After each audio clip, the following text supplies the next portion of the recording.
ప్రభువైన యేసుక్రీస్తు నామం పేరిట శుభవందనములు. Praise the lord. ప్రకటన గ్రంథము 13వ అధ్యాయము. మరియు 10 కొమ్ములను 7 తలలను గల ఒక క్రూర మృగము సముద్రములో నుండి పైకి వచ్చుట చూచితిని.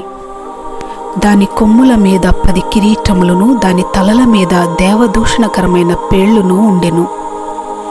నేను చూచిన ఆ మృగము చిరుతపులిని పోలి ఉండెను. దాని పాదములు ఎలుగుబంటి పాదముల వంటివి, దాని నోరు సింహపు నోరు వంటిది. దానికి ఆ ఘటసర్పము తన బలమును, తన సింహాసనమును, గొప్ప అధికారమును ఇచ్చెను. దాని తలలలో ఒకదానికి చావు దెబ్బ తగిలినట్టుండెను. అయితే ఆ చావు దెబ్బ మానిపోయెను గనుక భూజనులందరూ మృగము వెంట వెళ్ళుచు ఆశ్చర్యపడుచుండిరి. ఆ మృగమునకు అధికారమిచ్చినందున వారు ఘటసర్పమునకు నమస్కారము చేసిరి. మరియు వారు, ఈ మృగముతో సాటి ఎవడు, దానితో యుద్ధము చేయగలవాడెవడు అని చెప్పుకొనుచు ఆ మృగమునకు నమస్కారము చేసి, డంబపు మాటలను దేవదూషణలను పలుకు ఒక నోరు దానికి ఇయ్యబడిను. మరియు 42 నెలలు తన కార్యము జరపనధికారము దానికి ఏర్పాటాయను. గనుక దేవుని దూషించుటకును, ఆయన నామమును, ఆయన గుడారమును, పరలోక నివాసులను దూషించుటకును అది తన నోరు తరిచును. మరియు పరిశుద్ధులతో యుద్ధము చేయను, వారిని జయింపను దానికి అధికారం ఇయ్యబడెను. ప్రతి వంశము మీదను, ప్రతి ప్రజ మీదను, ఆయా భాషలు మాట్లాడు వారి మీదను, ప్రతి జనము మీదను అధికారము దానికి ఇయ్యబడెను. భూనివాసులందరూ అనగా జగదుత్పత్తి మొదలుకొని వధింపబడి ఉన్న గొర్రెపిల్ల యొక్క జీవ గ్రంథమందు ఎవరి పేరు వ్రాయబడలేదో వారు ఆ మృగమునకు నమస్కారము చేయుదురు. ఎవడైనను చెవిగలవాడైతే వినుగాక. ఎవడైనను చెరపెట్టవలనని ఉన్న ఎడల వాడు చెరలోనికి పోవును. ఎవడైనను ఖడ్గము చేత చంపిన ఎడల వాడు ఖడ్గము చేత చంపబడవలెను. ఈ విషయంలో పరిశుద్ధుల ఓర్పును, విశ్వాసమును కనబడును. మరియు భూమిలో నుండి మరి ఒక క్రూర మృగము పైకి వచ్చుట చూచితిని. గొర్రెపిల్ల కొమ్ము వంటి 2 కొమ్ములు దానికుండెను. అది ఘటసర్పము వలె మాటలాడుచుండెను. అది ఆ మొదటి క్రూర మృగమునకున్న అధికారపు చేష్టలన్నీయు దాని ఎదుట చేయుచున్నది. మరియు చావు దెబ్బ తగిలి బాగుపడి ఉన్న ఆ మొదటి మృగమునకు భూమియు దానిలో నివసించు వారును నమస్కారము చేయనట్లు అది బలవంతము చేయుచున్నది. అది ఆకాశము నుండి భూమికి మనుషుల ఎదుట అగ్ని దిగి వచ్చినట్టుగా గొప్ప సూచనలు చేయుచున్నది.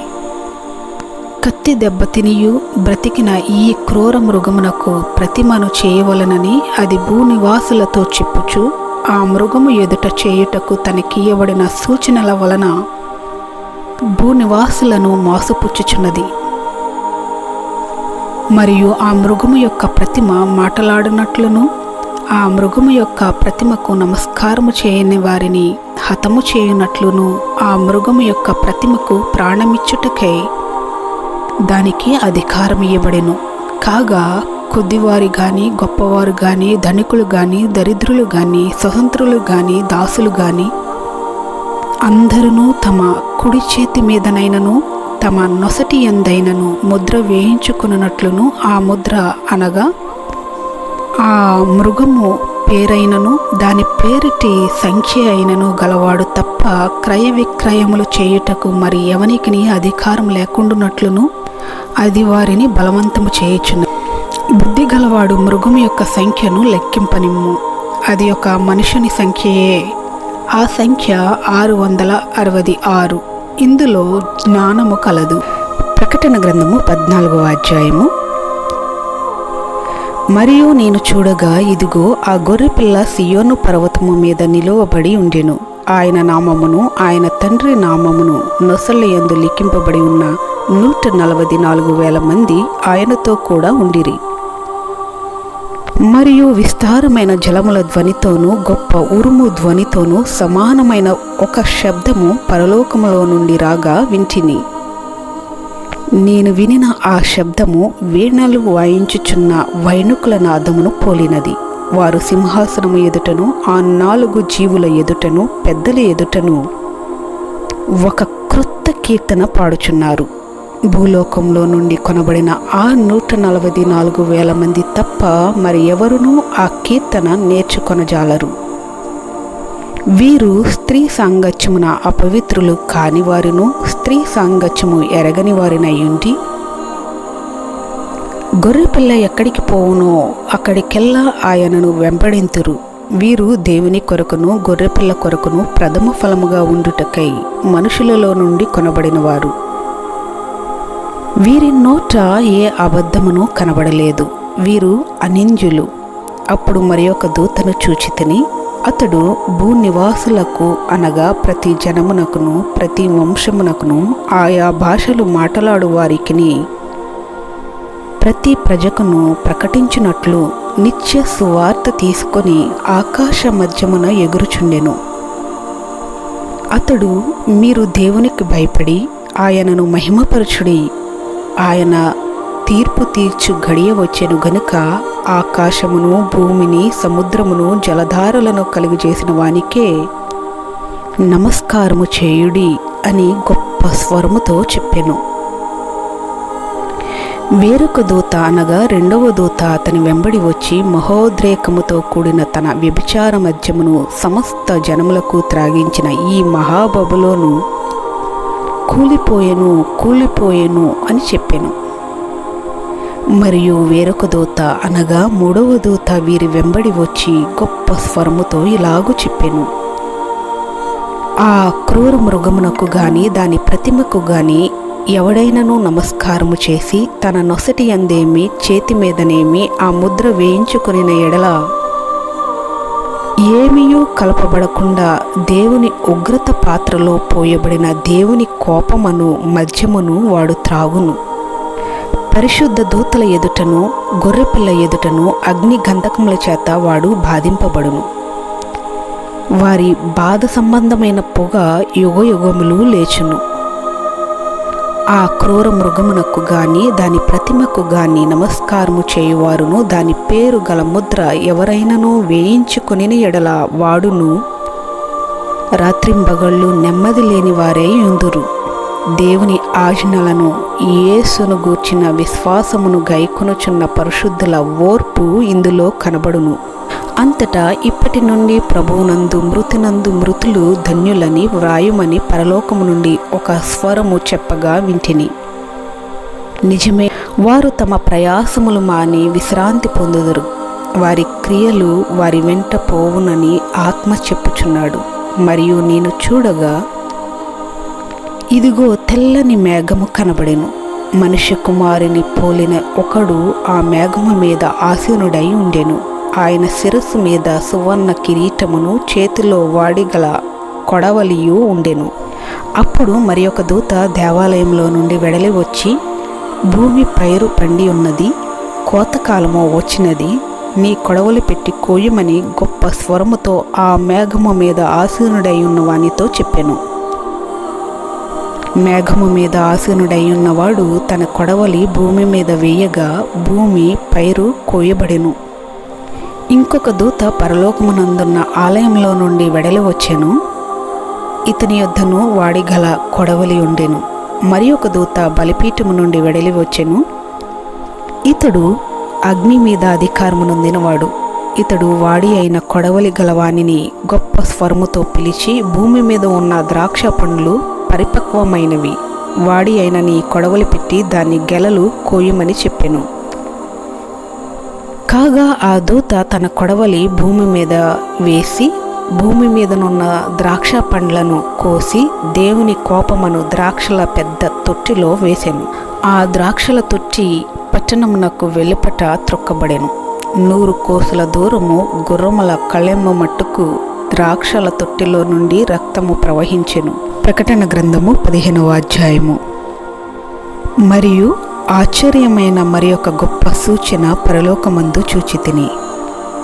అదేమనగా 7 తెగుళ్ళు చేతపట్టుకుని ఉన్న 7 దూతలు, ఇవే కడవరి తెగుళ్ళు, వీటితో దేవుని కోపము సమాప్తమాయను. మరియు అగ్నితో కలిసి ఉన్న స్ఫటికపు సముద్రము వంటిది ఒకటి నేను చూచితిని.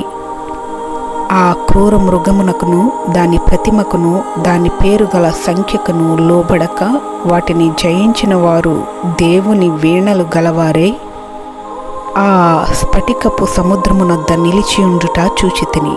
వారు, ప్రభువా, దేవా, సర్వాధికారి, నీ క్రియలు ఘనమైనవి, ఆశ్చర్యమైనవి. యుగములకు రాజా, నీ మార్గములు న్యాయములను సత్యములనై ఉన్నవి. ప్రభువా, నీవు మాత్రము పవిత్రుడవు. నీకు భయపడని వాడెవడు? నీ నామమును మహిమపరచని వాడెవడు? నీ న్యాయ విధులు ప్రత్యక్షపరచబడినవి గనుక జనములందరూ వచ్చి నీ సన్నిధిని నమస్కారము చేసెదరని చెప్పుచు దేవుని దాసుడగు మోషే కీర్తనయు గొర్రెపిల్ల కీర్తనయు పాడుచున్నారు. అటు తరువాత నేను చూడగా సాక్ష్యపు గుడార సంబంధమైన ఆలయము పరలోకమందు తెరవబడెను. 7 తెగుళ్ళు చేత పట్టుకుని ఉన్న ఆ 7 దూతలు నిర్మలమును ప్రకాశమానమైన రాతిని ధరించుకుని రొమ్ముల మీద బంగారు దట్టి కట్టుకునిన వారే ఆ ఆలయంలో నుండి వెలుపలకు వచ్చిరి. అప్పుడు ఆ 4 జీవులలో ఒక జీవి యుగయుగములు జీవించు దేవుని కోపముతో నిండి ఉన్న 7 బంగారు పాత్రలను ఆ 7 దూతలకిచ్చెను.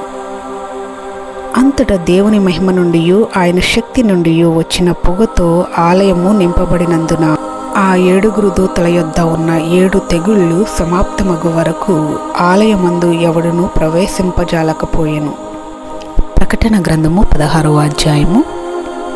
మరియు మీరు పోయి దేవుని కోపముతో నిండిన ఆ 7 పాత్రలను భూమి మీద కుమ్మరించుడని ఆలయంలో నుండి గొప్ప స్వరము ఆ 7 దేవదూతలతో చెప్పగా వింటిని. అంతటా మొదటి దూత వెలుపలికి వచ్చి తన పాత్రను భూమి మీద కుమ్మరింపగా ఆ క్రూర మృగము యొక్క ముద్రగల వారికిని దాని ప్రతిమకు నమస్కారము చేయు వారికిని బాధకరమైన చెడ్డ పుండు పుట్టెను. రెండవ దూత తన పాత్రను సముద్రంలో కుమ్మరింపగా సముద్రము పీనుగ రక్తమ వంటిదాయను. అందువలన సముద్రంలో ఉన్న జీవ జంతువులన్నీ చచ్చెను. మూడవ దూత తన పాత్రను నదులలోనూ జలధారలలోనూ కుమ్మరింపగా అవి రక్తమాయెను.